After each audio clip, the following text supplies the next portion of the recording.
Duality, a notion essential to psychology.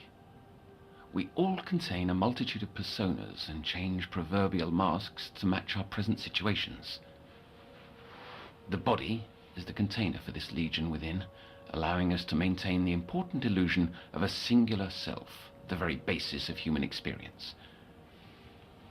In Noone, there lies both the innocent child and the disturbed traveller. Both fight for control. But what happens when the duality is not only in the mind? 2 breaths. Why could I hear him breathing? Why could I feel them breathing? My body was... Given her vanishings, I fear it is not only her inner self which has become subject to division, but her body as well. One child, torn between 2 worlds. Either I have lost my marbles, or we tread ever deeper into territories beyond the boundaries of rational thought.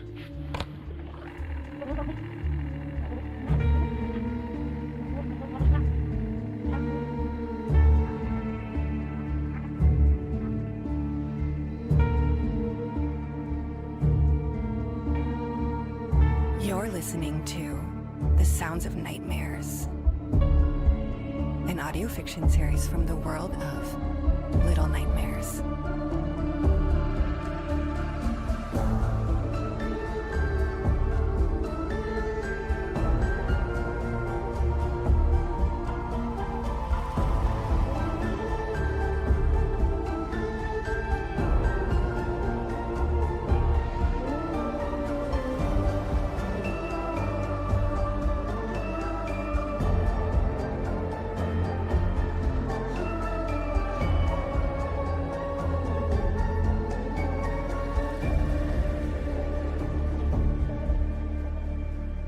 Chapter 4.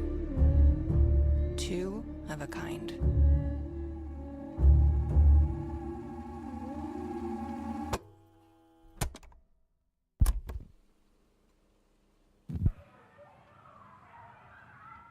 Otto, what is this place? The reunion room. Is that cake they're eating? May I have some? Can I go in there? I'm sorry. You may only watch. My colleagues don't allow inpatients to mingle with outpatients. Those who are ready to go home to their families, I mean.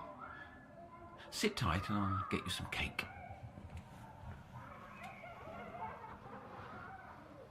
Get me a piece of cake, please. Piece of cake. Get me a piece of cake.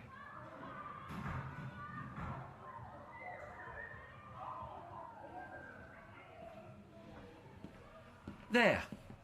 A fine chocolatey slice. They're not waving back. Ah, it's a 2-way mirror. We can observe them, but they can't observe us. I'd like to ask about last night. Last night? You were in bed with the brain activity monitor on. One moment you were there, and the next, gone. Where did you go?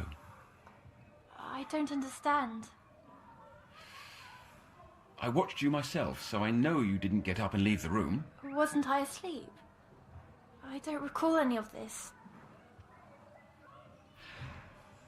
You vanished, Noone. Huh? I thought I might have been mistaken at first, but the EEG readings persisted, as if you were still there. Several minutes lapsed, then you reappeared. That makes no sense. And this wasn't an isolated event. What do you mean? I can't just... People don't just disappear. You're supposed to help me. You're supposed to understand. And yet neither of us do. It's a major development, a bona fide anomaly. That's why we must be sure that... Is this some kind of trick? It's all right. Look at me. Focus on my eyes. Breathe. Noone, slowly. Breathe. 2, 3. Hold. 2, 3. Out. 2, 3.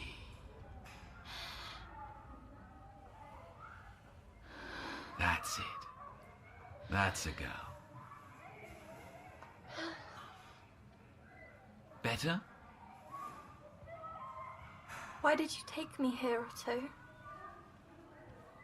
I know solitude can be hard, and visualization is essential to developing beliefs. It's being alone I hate. It's being lonely. And I'm showing that one day you'll be in the reunion room too. Just as relieved as those children, sharing cake rather than eating it by yourself.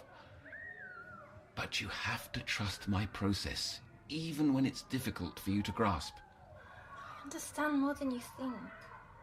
Yes, I suspect so too. Hidden somewhere in your head.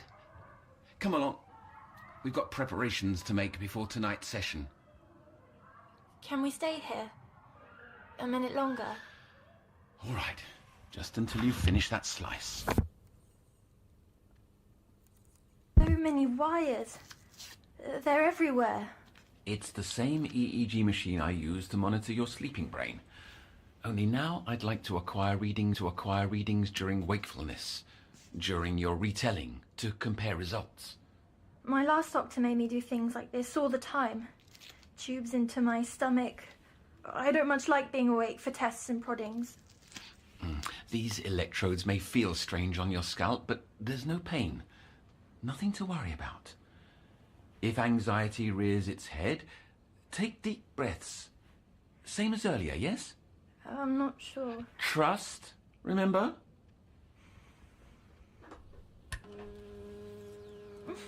Not so bad, is it? Can we get this over with? Of course. Begin as you like. I spun out of a dark place, and brilliant lights sparkled around. Then far-off laughter and screams, but screams of joy. Gathering my head, I saw other kids sitting on wooden crates nearby. As I approached, they were surprised to see me, but introduced themselves one by one.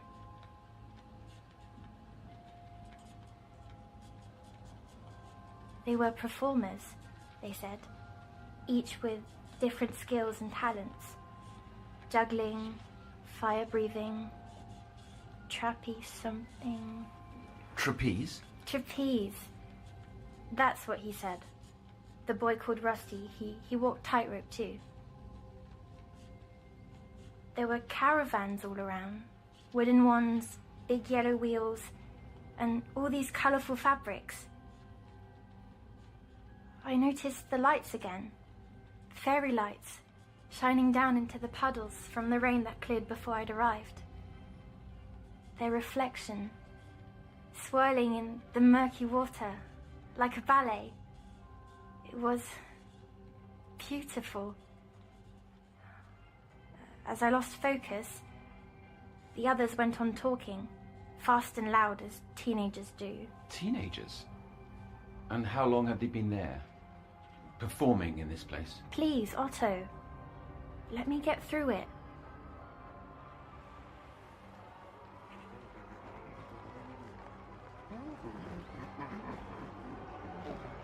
From the way they looked, they'd been there a long time. But they were confident, or tried to be, and kind. As the clouds parted, Rusty asked if I wanted to go on a ride. He said it was the best one because it let you see clearly. So I said yes, feeling a part of their gang. I'd never had that before. We passed by games and silly booths until we came to the giant wheel. We climbed into the seats in pairs, me and Rusty taking the last cart.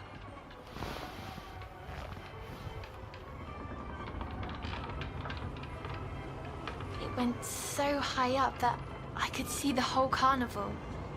It was unnaturally high, like we were in the sky itself. Rusty pointed to these tall wooden poles, like masts on a ship, as if that answered where we were.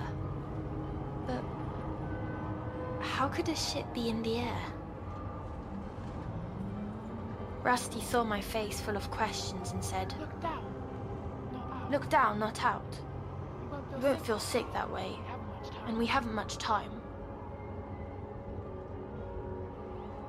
I remember feeling, for a moment, things were okay. On the giant wheel, for the first time in such a long time, I felt happy. But Rusty, he suddenly seemed so sad. His voice shifted, and he continued, "That massive tent there, that's the big top. He said we'd be going there soon because him and his friends had a show to put on." I already knew the answer, but I asked anyway. "You don't like performing, do you?" He looked glum for a moment before replying, "I hate it." When I asked why he does it, Rusty mumbled to himself, but I couldn't hear with the wind so loud. Finally, Rusty turned and said, "They force us, and whatever they say goes." I didn't know who they were, but a bad feeling came over me, and I understood why we were really on that wheel. Because all the way up there, he could say what was in his heart without worrying about being heard.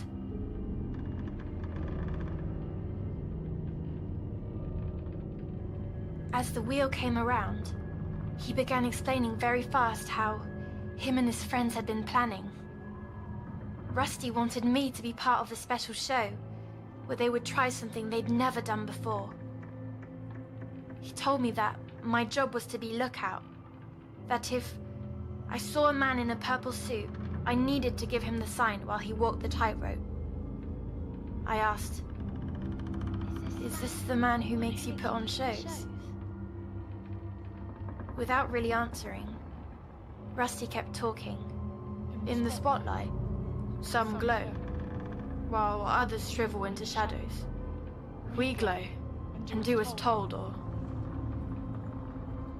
He didn't finish the thought, but I understood. The times I was on TV, I'd have done anything to avoid all those lights. So I said, "A simple sign won't do.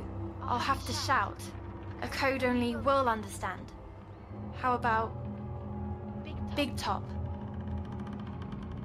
He agreed it was a good idea, and I realized he didn't tell me what they were planning, but when I saw him staring out at the clouds, I asked, "You mean to escape, don't you?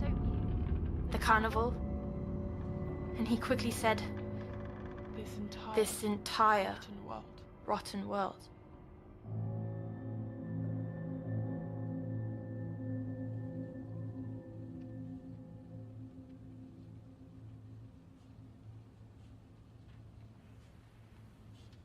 Was the boy expressing knowledge of a world beyond this carnival?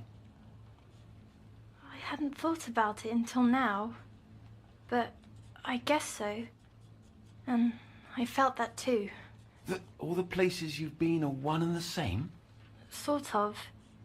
It's like how this basement is connected to the upper floors, but don't work together.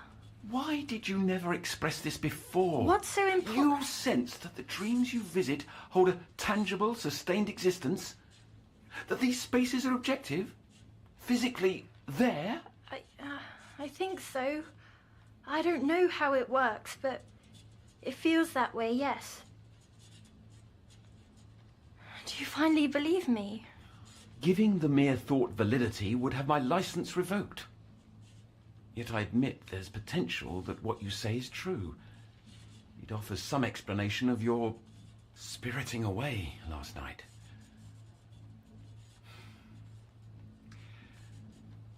I'd need to see it for myself. See it yourself. You're supposed to help me avoid going there. I need to reach it with you, to find that quiddity of consciousness we spoke of. Why would you want that? How can I trust you if you don't answer my questions sometimes? It isn't fair.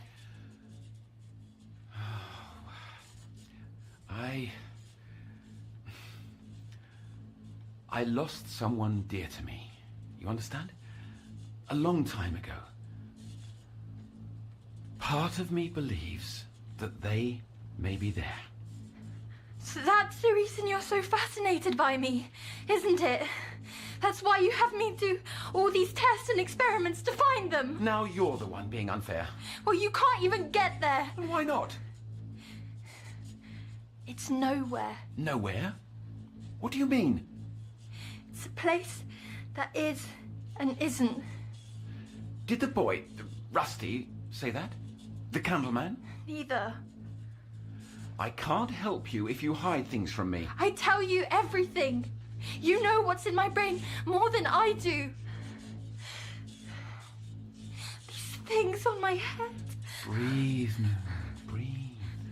Breathe. Deep. Follow my rhythm.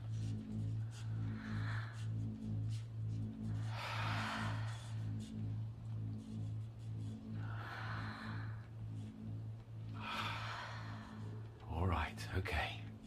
If the theatrics are done, we must press on. I want to stop. The sooner you finish, the sooner we'll be free.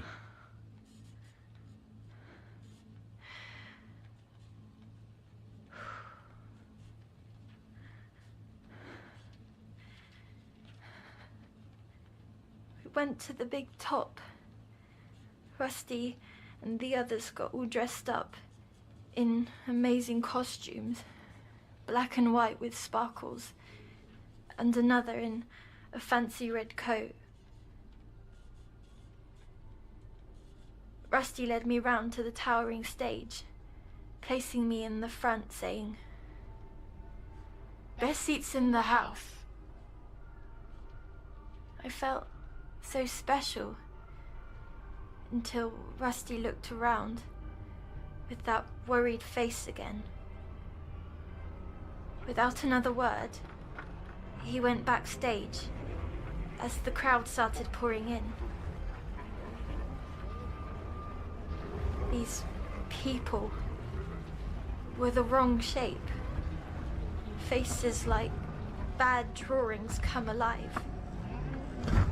One sat down in the seat to my left, eating a candy apple. It stank horribly, and the center was mushy and raw. These plump bodies filled the seats, too big for them, crushing and spilling into one another, at the same time stuffing their faces with rancid snacks, all gristly and chewy. I thought to throw up, but as the lights dropped, everything went still.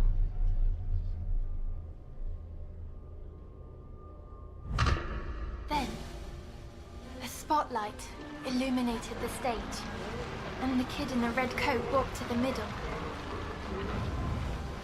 He put on amazing magic tricks that almost made me forget where I was. For his final trick, he waved around a swirling cloak, smoke spilling out, and topped off with a bang. When the cloak dropped, he had disappeared, and in his place were two different kids. They had sticks near their mouths, blowing fire. That did it for the crowd. Then I remembered. I was playing lookout. But I saw no man in a purple suit. And I was distracted as the fire breathers finished and junglers came on.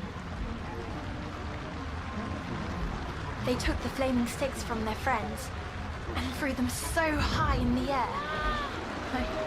I found myself cheering with the crowd. And then the lights went down again, marking the final act.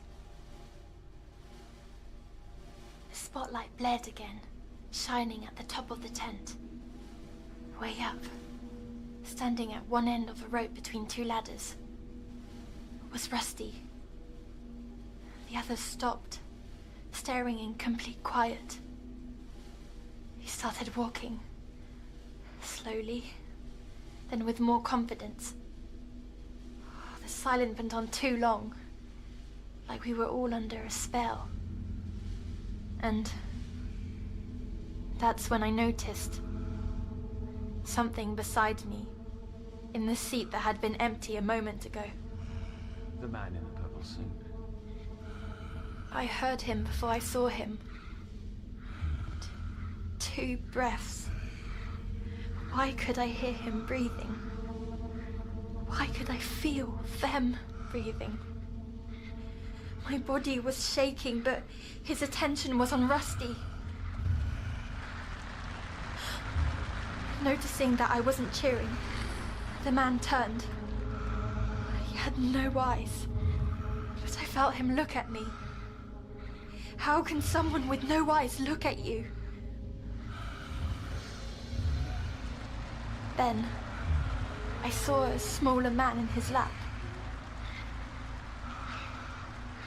A dummy, only he wasn't made of wood or plastic and had hair atop a lumpy face where a wider mouth had been carved out. Unlike the man, the puppet had eyes, staring at the spotlight above. Suddenly, the crowd burst into a cheer as Rusty reached the middle of the rope. But the dummy's face crinkled, full of hate, wanting those cheers for himself. I was the only one not clapping, and he turned to face me. I'm not sure if they spoke or if it was in my head, but with a smile, they invited me to be part of the show. That's when I shouted, "Big top! Big top!" But the crowd was booming. Rusty made it across the rope, but instead of climbing down the ladder, he began climbing towards a small cut in the fabric at the top of the tent. I turned back, and the man was still there, limp, but his dummy was gone, right near Rusty. Big top! I tried to scream, tearing my throat, but I had no breath. And then I saw the dummy, its lumpy face peering out from the shadows at the top of the tent, waiting for Rusty. The man beside me grew shy, both loving the praise and regretting the attention. I could hear it breathing again, twin breaths, how to think. I tried and tried to shout, but it was too late. Rusty was finally out of the spotlight, and the tiny doormat lunged, and Rusty... Did he escape? Did he manage? Get this thing off my head! Was Rusty able to get away? No, I don't like it! Rusty! Okay. All right. Deep breaths. Deep breaths. Follow me. Listen. 1, 2, Big Top! Slow down. Breathe. Rusty! Big Top! Big Top!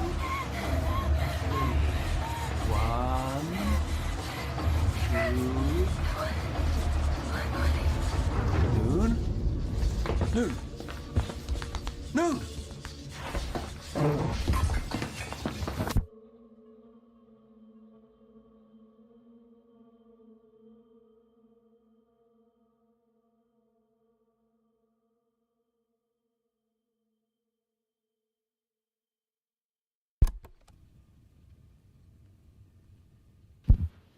Mercifully, the only irreparable damage this evening was the wound cut in Noone's confidence towards me. What concerns me more is the lack of detail in her retelling. A step backwards, which may be the result of her preoccupation with the testing equipment. Her body dysmorphia was exacerbated. That celebrity doctor's to blame, whatever he put her through. And all those poor children. but it's causing her to become furtive. I've exhumed the journals published by my outer circle of colleagues, with whom I'd lost touch. While I previously entertained the possibility of a multitude of realms, a singular space seems more probable and in line with their transcendental musings. While their studies are conjecture, I can no longer deny the empirical signs pointing towards such peripheral existence. Why then are my senses unable to perceive it whatsoever? There's a veil up. Ha, yes, like a two-way mirror.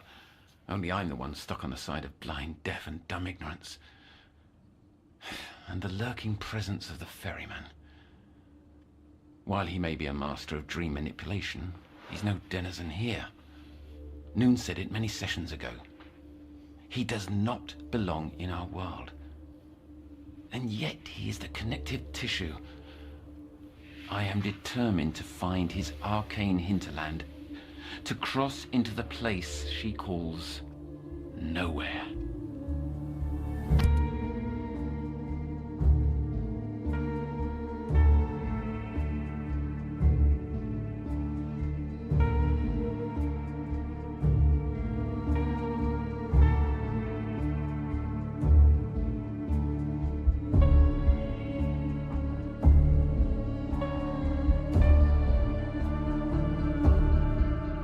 You've just listened to the 4th episode of The Sounds of Nightmares.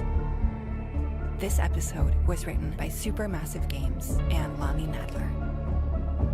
Our showrunner is Lonnie Nadler, and the series is directed by Tobias.